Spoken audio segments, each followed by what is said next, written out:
So, yes. Okay, so you've got barn cats in the now, and you've got, how do you then introduce, or you can Yep. So no, so how do you introduce horses, cattle? Yep. So I take the puppy out with high value rewards, and I start further away and let the puppy see whatever they are, and then I engage the puppy with me, and I gradually just work around those things so that they're kind of background things, like I would any other kind of distraction. And I'm trying to basically make them uninterested in it. These are things that are routinely in the environment that really have no meaning for me, right? And then when I let them get closer, I make sure that I do it around livestock that is not going to be spooked by them. So I seek out a cat that's not going to run, and I take my puppy and I hang out, and the cat sits there, the puppy sniffs it a little bit and walks away. With little puppies, if I have the right cat, I'll let a cat bonk them on top of the head sometimes, right? So like if they get too pushy, but you have to have the right cat, right? So otherwise it can backfire on you. But a lot of it is just making that a routine part of the environment that doesn't get a chance to be of interest to them, right? And the same, we have chickens and I have pigeons, and so I take the puppies out and the chickens are in the pen, and I just do stuff outside the pen back and forth, and at first they show a little curiosity, and then we go do our thing, and pretty soon they're just there every time they walk by, and they're not interested. And the chickens now are used to seeing dogs, so they don't do anything. So the dog goes up to the fence one day, the chickens sit there and don't do anything, and off you go. And if you introduce it that way, most of the time they just sort of start to look at it like it's in the background. Then you want to introduce it in a fast piece of Yep. something that, okay, I want to live in. Yeah, and well, and if you're going to herd, if I'm raising a bird dog, then I obviously have to develop some interest in birds, right?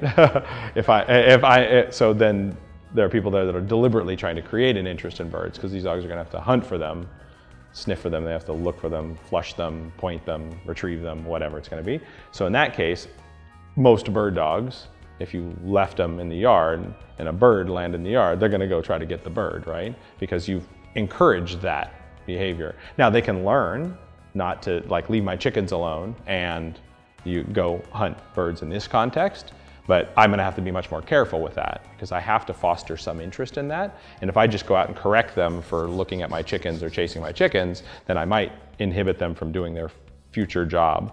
And it's the same with a herding dog. You want to foster some interest in sheep, right? So you can take the puppy out, and when the puppy shows a little interest, go, good puppy, yeah, that kind of thing. But you don't want them chasing them all over the place and getting crazy.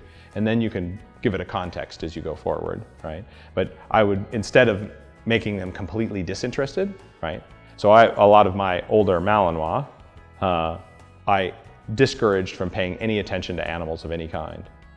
And I guarantee that if I took them out to go herding, they would not pay any attention to the sheep. The sheep could run around and they wouldn't even look at them. They'd be like, yeah, whatever, right?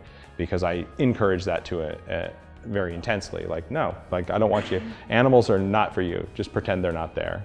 They're like anything else in the world. And if I do a good job of that, it's great. I don't have to worry. A squirrel runs up a tree and they walk by like, whatever, I'm not interested in that. I can go to the horse trotting around in a pen. They walk by like it's a car going down the street. Like, that's not for me. I have no interest. That's great. Not great if you want to herd. So you're going to have to find, you'll have to strike a little bit of a balance with interest in the stock without unproductive, chasing it, bad habits there, biting it, letting it escalate. I would still go, like, because I mean, I raised him around a cat. He will ignore a cat. We have cats across the training field, all that stuff. Like, he won't do it, but there's a light, and I'm like, I'm never gonna trust you with a cat. You know? Like, Right. You mean like he just shows interest? Yeah. Yep. He won't do it. Like, he won't do anything as long as I'm there. Yep. I never want to leave him. And there are dogs that are going to be like that too. There are dogs that, again, I can control. It becomes like, in puppyhood, my goal is to neutralize the dog to the things that I don't want them to pay attention to. There are certain dogs, due to genetic propensities, certain experiences they may have happened that you didn't even know they had happened, or run away and they chased it once or twice or whatever the heck it was, and that combined with genetics means they're gonna wanna do this. And you see older dogs that have had all kinds of practice at these things. Some dogs killed a cat, some dogs chased squirrels for a year, all these kinds of things. At the point where I either missed the boat or this dog's genetics didn't allow what we were doing in terms of neutralization to work, at that point, then it becomes about obedience, right? And that I'm not gonna make the dog not want to, but I can control them when they want to. And so there's that transition. My first line with a puppy when I'm raising it is to not let it become a problem, so hopefully they don't care at all. And which is great when that works. The old crazy dog I had when I was in New York, like she had zero animal interest whatsoever. I could go to Riverside Park to practice obedience. There were 300 squirrels running up and down every tree in that park. It's like squirrel sanctuary. And she could lay there and wanted to run across her back, and she'd be like, whatever, those things don't exist to me, which is lovely, but not every dog will be like that. Well, yeah, and it may just be the question where it's like prevention. Yeah. Don't, and especially if you see an interest like that, an intensity in the dog, don't let it get started. Don't let the first one happen. The worst possible thing you can do is let it get going, right? And then turn it loose with the cat, and the cat runs, and then he chases it, and God forbid, gets the cat, and now you're in real trouble.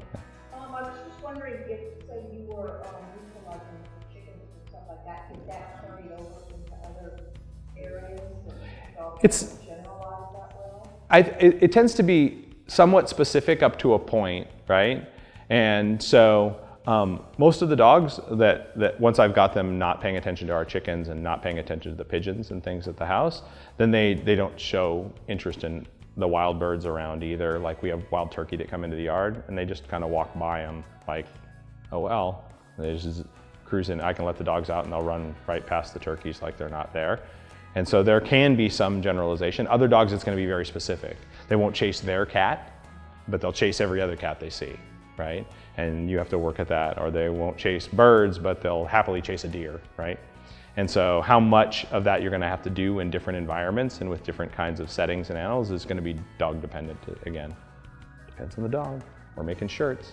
Yeah, but yeah, some dogs seem to generalize it really well, and it may be that those dogs just naturally had less of a crittery interest, right? And there's a difference between what we talk about in dog training as what I would call prey drive, like that we manipulate in training, the dog's desire to chase and grab things, and what I call critteriness, right? Because there are hunting dogs and terriers that want to kill stuff with fur, for sure, but they have no interest in typical prey type games that we try to create. Now, usually those impulses are rooted somewhere genetically in the same thing, but there are dogs that are not interested in playing, that are very crittery, and there are dogs that are obsessive about playing and biting and those kinds of games, but have zero interest in animals, right? And some of that is just the dog. Like there's just a natural kind of that. And so the more naturally genetically crittery your dog is, the harder that's gonna be, right?